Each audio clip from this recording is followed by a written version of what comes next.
सबसे बड़ी शख्सियत, सबसे बड़ा इंटरव्यू।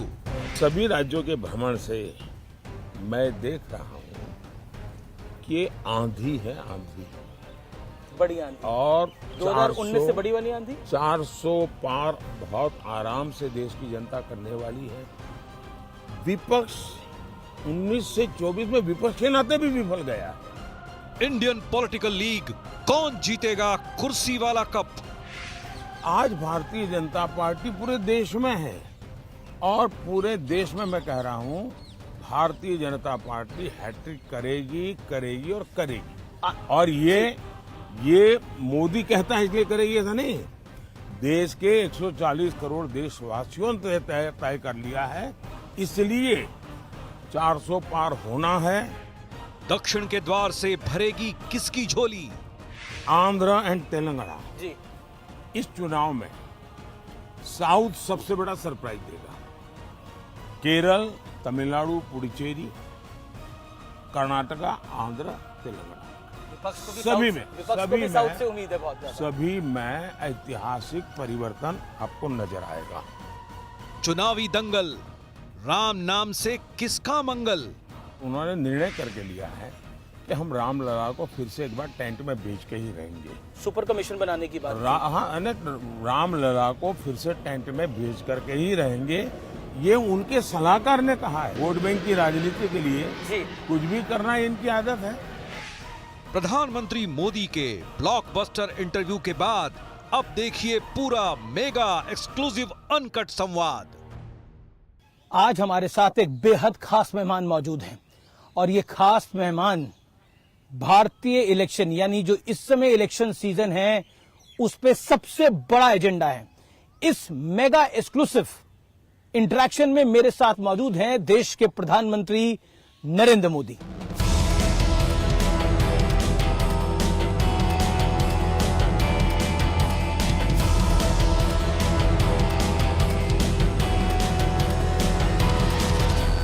मेरे साथ इस चुनावी सीजन का सबसे बड़ा, जिसे कहते हैं सबसे बड़े मेहमान है, यानी एक मेगा एक्सक्लूसिव इंटरव्यू देने के लिए हमारे साथ प्रधानमंत्री नरेंद्र मोदी इस समय मौजूद हैं। मोदी जी, आपका अभिनंदन है न्यूज 18 पे। नमस्कार। नमस्कार भैया, आपके सभी दर्शकों को भी हमारा नमस्कार। ये चुनाव आपको कहां जाता हुआ दिख रहा है? खासतौर पर तेलुगु स्टेट्स में भी वोटिंग है। पहले 3 चरण के जो चुनाव हुए हैं उससे मैं साफ देख रहा हूं कि कांग्रेस पार्टी कहो या उसके साथी कहो जी, सबके सब एक प्रकार से दिशाहीन नजर आते हैं। अब देखिए, आपको कहीं पर भी इंडिया अलायंस नजर नहीं आएगा। वो नेता नहीं तय कर पा रहे हैं, वो एजेंडा तय नहीं कर पा रहे हैं। उनको लगता है कि मोदी का घोर विरोध, मोदी को गाली गलौज जी, उसी से उनका काम चल जाएगा और वो उसी के आधार पर जी, चुनाव जीतना चाहते हैं। देश, इतना बड़ा देश, जी, आज खास करके जो नौजवान मतदाता है जी, वो ये हमेशा सोचता है कि भाई आखिरकार इतने बड़ा देश, इतनी विविधताएं, ऐसा कौन नेता है जी, जो इसको संभाल पाएगा? नाम बताओ। इंडिया अलायंस के लोग नाम नहीं बता पा रहे हैं और वो कहते हैं बाद में, फिर इतना भी कहते हैं कि भाई, अभी एक मैंने कहीं अखबार में पढ़ा, वो एक ऐसी फॉर्मूला ला रहे हैं जी, जिस फॉर्मूला में 5 साल में 5 प्रधानमंत्री, हर वर्ष एक प्रधानमंत्री। अगर हर वर्ष एक प्रधानमंत्री वो लाएंगे जी, तो आप मुझे बताइए कि देश का क्या होगा।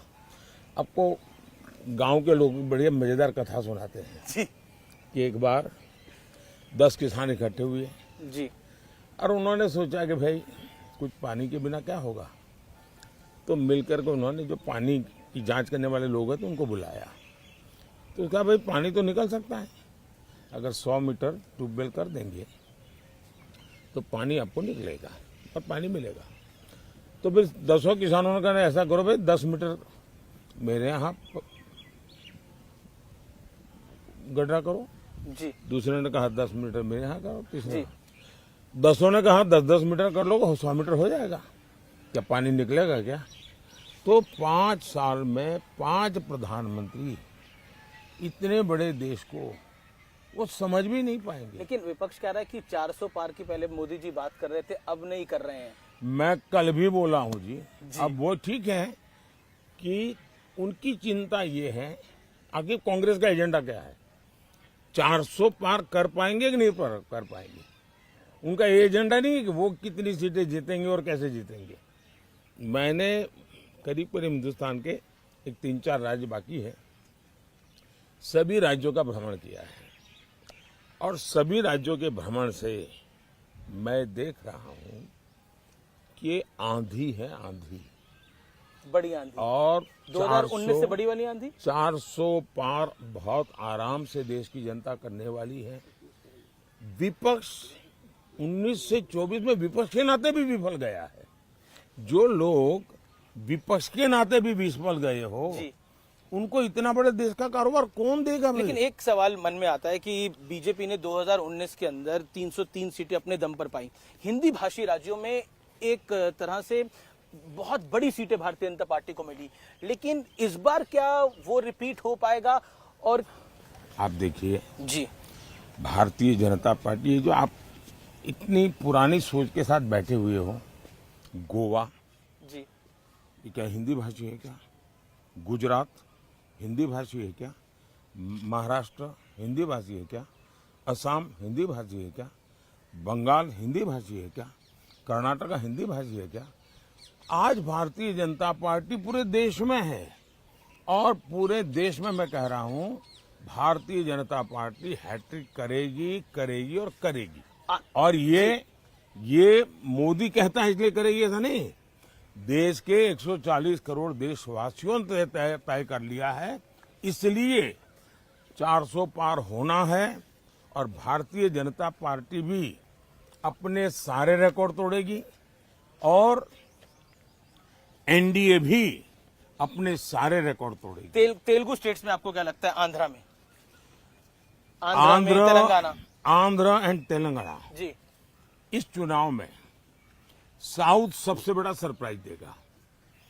केरल, तमिलनाडु, पुडुचेरी, कर्नाटका, आंध्र, तेलंगाना, विपक्ष को भी सभी साउथ से उम्मीद है बहुत ज्यादा। सभी में ऐतिहासिक परिवर्तन आपको नजर आएगा और बहुत बड़ी सिद्धि जी, भारतीय जनता पार्टी और एनडीए के पक्ष में रहेगी जी, ये बिल्कुल साफ नजर आता है। और मैं मानता हूं जी, कि तेलंगाना क्लीन स्वीप करेगा। जिन राज्यों में राज्यों के चुनाव है वहां भी जहां भारतीय जनता पार्टी है वो रिपीट करेगी, जहां एनडीए है वो नई सरकार बनेगी। और इसलिए इन सभी राज्यों में जी, सरकार बनना तय है। आंध्र तेलंगाना में भी क्लीन स्वीप होने वाला है। एक मैं पूरे देश घूम रहा हूं चुनाव के लिए, एक चीज मैंने देखी, इस चुनाव में नैरेटिव बार बार बदले। पहले नैरेटिव आया रिजर्वेशन का, फिर आया नैरेटिव की बीजेपी के लीडर्स के फेक वीडियो चलाए गए। नैरेटिव बार बार बदल रहे हैं, कैसे देखते हैं आप इसको? इसको आप नैरेटिव नहीं कह सकते हैं। चुनाव का नैरेटिव एक ही है और वो है फिर से एक बार मोदी सरकार। जी, चुनाव मोदी का फैक्टर है इस चुनाव का। चुनाव का नैरेटिव एक ही है, अब की बार 400 पार, नैरेटिव वही है। लेकिन एक नैरेटिव जो पूरे लोग देश- हताश हैं, निराश हैं, जो मुद्दों की तलाश में हैं, जी, उनके लिए बार बार वो खोज रहे हैं कैसे टिके, कैसे लोगों के बीच में रहे, इसलिए उनको ये खेल करना पड़ रहा है। लेकिन वो नीचे तक लोगों को बात पहुंचा नहीं पा रहे हैं। लेकिन उत्तर से दक्षिण तक, पूरब से पश्चिम तक एक नैरेटिव है मोदी जी, और ये हमारा एनालिसिस है, वो है नरेंद्र मोदी। मोदी एक नैरेटिव है, इस पर आप क्या कहना चाहते हैं? आप पर बहुत बड़ा एक प्रेशर है कि आप अपनी तीसरी टर्म में वापस आए। मेरे पर कोई प्रेशर नहीं है। जी, देश की जनता का प्यार यही मेरी बहुत बड़ी शक्ति है। जी देश की जनता के आशीर्वाद यही बहुत बड़ी पूंजी है और इसलिए प्रेशर मैं देख रहा हूं कि इंडिया अलायंस में है, क्योंकि उनके इंडिया अलायंस बन ही नहीं पा रहा है। अब बनते ही बनते देखिए केरल में जाके लेफ्ट उनका सबसे बड़ा साथी, जी जी केरल में जाकर के ही उन्होंने उन पर छुरा भोंक दिया, खुद चुनाव लड़ गए। और मैंने पूरे चुनाव में सबसे तीखी आलोचना, सबसे तीखी भाषा जी अगर मैंने कहीं सुनी है तो वो मैंने वायनाड की सीट पे सुनी है।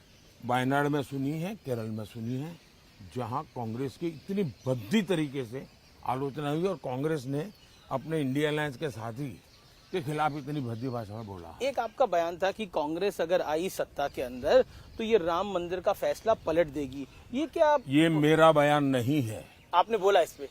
ये मेरा बयान नहीं, मेहरबानी करके मेरे मुंह में बयान मत डालिए। ये बयान है कांग्रेस के विश्वस्त सलाहकार का, जो कांग्रेस के यानी 30 साल तक और टॉप परिवार के सलाहकार रहे हैं। उन्होंने कहा है कि ये तय है और उन्होंने निर्णय करके लिया है कि हम रामलला को फिर से एक बार टेंट में बेच के ही रहेंगे। सुपर कमीशन बनाने की बात हाँ, रामलला को फिर से टेंट में भेज करके ही रहेंगे, ये उनके सलाहकार ने कहा है। ये कांग्रेस वालों ने निर्णय किया है और देश को पूरा भरोसा है कि इस प्रकार की करने की इनकी आदतें हैं। वोट बैंक की राजनीति के लिए जी कुछ भी करना इनकी आदत है। एक सवाल और, हम बिहार की धरती पे है, आरजेडी यानी लालू जी की पार्टी और कांग्रेस का अलायंस है, इंडिया अलायंस देखने को मिल रहा है। लालू जी ने मुस्लिम आरक्षण की बात कही है, उन्होंने बोला कि मुस्लिम का आरक्षण होना चाहिए, क्या देखते हैं आप? उन्होंने आरक्षण होना चाहिए इतना ही कहा नहीं, ऐसा नहीं, उन्होंने ये कहा है पूरा का पूरा जी, मतलब SC, ST, OBC उनको जो आरक्षण है वो अब मुसलमानों को देना चाहिए। और संविधान सभा ने गंभीर चर्चा करके तय किया था कि इस देश में धर्म के आधार पर आरक्षण नहीं होना चाहिए। बाबा साहब अम्बेडकर के भी विचार बहुत स्पष्ट रहे हैं कि धर्म के आधार पर आरक्षण नहीं होना चाहिए। पंडित नेहरू भी इसी विचार के थे, लेकिन उसके बावजूद भी राजनीति और सत्ता की भूख ने इनको इतना नीचे गिरा दिया है कि वो देश को फिर से एक बार धर्म के आधार पर बांटने के रास्ते खोज रहे हैं, बांटने के तरीके खोज रहे हैं जी। और उसमें धर्म के आधार पर आरक्षण है। पाकिस्तान का मुद्दा एक बार फिर चुनाव के अंदर आ गया है। तेलंगाना के CM है रेवंत रेड्डी, उन्होंने सर्जिकल स्ट्राइक हुआ था नहीं हुआ था वो पूछ रहे हैं। कांग्रेस पार्टी एक ऐसी पार्टी है जिसको देश की सेना के प्रति नफरत का भाव पड़ा हुआ है और इसलिए देश के सेना नायक को उन्होंने एक बार जी गली का गुंडा कहा था। जिनकी भारत की सेना के प्रति ये भाव होंगे, उनसे आप कैसे अपेक्षा कर सकते हो? पाकिस्तान भी सर्जिकल स्ट्राइक नहीं हुए ऐसा कहता नहीं है, पाकिस्तान भी नहीं कहता है। हाल ही में पाकिस्तान ने तो राहुल गांधी की तारीफ करी थी, पाकिस्तान के एक नेता ने। लेकिन कांग्रेस पाकिस्तान में जी सदन में उनके नेताओं ने भाषण किया है जी कि भाई ये जिस प्रकार से सर्जिकल स्ट्राइक करके जाते हैं, एयर स्ट्राइक करके जाते हैं और हम हाथ से हाथ जोड़ करके बैठे रहते हैं, ये उनके भाषण है वहां के। अगर हमारी बात नहीं माननी है, हमारी देश की सेना की बात नहीं माननी है जी तो वो अपने मित्र पाकिस्तान के लोगों की बात तो सुन ले, उनको तो मान ले। इस चुनाव में लगातार आपको अपशब्द कहे जा रहे हैं। औरंगजेब कहा गया महाराष्ट्र के एक नेता ने, एक और विपक्षी नेता ने आपको तुगलक कहा, फिर उसके बाद तानाशाह का। क्या आपको बुरा लगता है, आपको गुस्सा आता है इस पे? भाई देखिए, हम तो कामदार है जी, बेनामदार है और हम कामदार लोग जन्म से ही गालियां सुन सुन करके बड़े हुए हैं, लोगों के लाते खाते खाते बड़े हुए हैं और इसलिए इन चीजों को हम मन पर लेते नहीं है। हम एक प्रकार से गाली प्रूफ बन गए हैं। और मैं तो कहता हूँ, लोग मुझे कभी पूछते हैं मोदी जी आपकी इतनी बड़ी एनर्जी का रहस्य क्या है, तो मैं कभी मजाक में कहता हूँ कि मैं डेली 2 किलो गाली खाता हूँ और उसी से मुझे ऊर्जा मिलती है। देखिए, मेरी एक बहुत पुरानी कविता है, मुझे अभी याद तो नहीं है जी। लेकिन उस कविता का भाव ये था जी कि मुझे जो पत्थर फेंकते हैं, मैं उन्हीं पत्थरों से पक्षी बना देता हूं और मैं उसी से ऊपर चढ़ जाता हूं। और दूसरा मैं कहता हूं, ये जितनी गंद उछालेंगे, जितना कीचड़ उछालेंगे, जी। कमल उतना ही ज्यादा खिलेगा। एक सवाल आखिरी ये है कि माताओं और बहनों का आपसे एक विशेष लगाव है। कल हम बंगाल का वीडियो देख रहे थे, उस बंगाल के वीडियो के अंदर महिलाएं, मतलब उनके आंखों में आंसू आ रहे हैं। एक इमोशनल कनेक्ट जो है, इसको प्रधानमंत्री जी आप किस तरह से देखते हैं? क्योंकि ये बहुत बड़ा इमोशनल कनेक्ट है। मेहरबानी करके जी। इन माताओं बहनों का जो आशीर्वाद है, इसको राजनीति के तराजू से मत तोलिए। ये एक भावात्मक विषय है और मैं मानता हूं कि मेरे देश का कल्याण करने के लिए मेरी मातृशक्ति को एम्पावर करना चाहिए, स्त्री शक्ति को एम्पावर करना चाहिए, नारी शक्ति को बढ़ावा देना चाहिए। तो मैं एक बड़ी श्रद्धा से, एक पूजा भाव से काम कर रहा हूं। कृपा करके इसको राजनीति के तराजू से मत तोलिए। और मैं चाहता हूं मैं वैसा ही पूरे भक्ति भाव से इस देश की माताओं की सेवा करूं, इस देनों की बहनों की सेवा करूं, इस देश की बेटियों की सेवा करूं। यूथ वोटर को, जो फर्स्ट टाइम वोटर है, उसको आपका मैसेज क्या होगा प्रधानमंत्री मोदी? मेरा उनके लिए कोई मैसेज नहीं है। मुझे तो देश के युवा का मैसेज चाहिए। मैं देश के युवाओं की इच्छा आकांक्षा के अनुसार चलना फर्स्ट चाहता टाइम हूं। वोटर क्यों वोट करे मैं नरेंद्र मोदी को, फर्स्ट बीजेपी टाइम को? वोटर की इच्छा अनुसार देश बनाना चाहता हूं।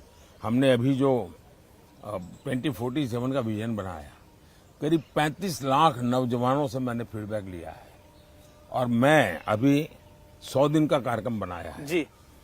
मैं अभी सोच रहा हूं कि मैं 125 दिन का बनाऊं और मैं 25 दिन जो है उसके लिए देश के युवाओं को पूछने वाला हूं।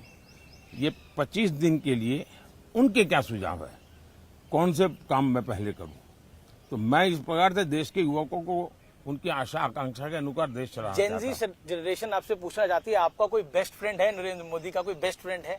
BFF, best friend for ever. मतलब क्या मतलब होता आपका है? कोई खास दोस्त है जिसके साथ आप दिल की बात करते हैं? ऐसा है, मैं देश के 140 करोड़ देशवासियों से दिल की ही बात करता हूं जी। मैं तो जीता हूं दिल के संबंधों से। जी। बहुत बहुत धन्यवाद। धन्यवाद प्रधानमंत्री जी, आपने हमें समय दिया। नमस्कार जी। और आप 100 से ज्यादा रैली और रोड शो कर चुके हैं। इतनी ऊर्जा आप कहां से लेकर आते हैं? धन्यवाद जी। धन्यवाद प्रधानमंत्री मोदी।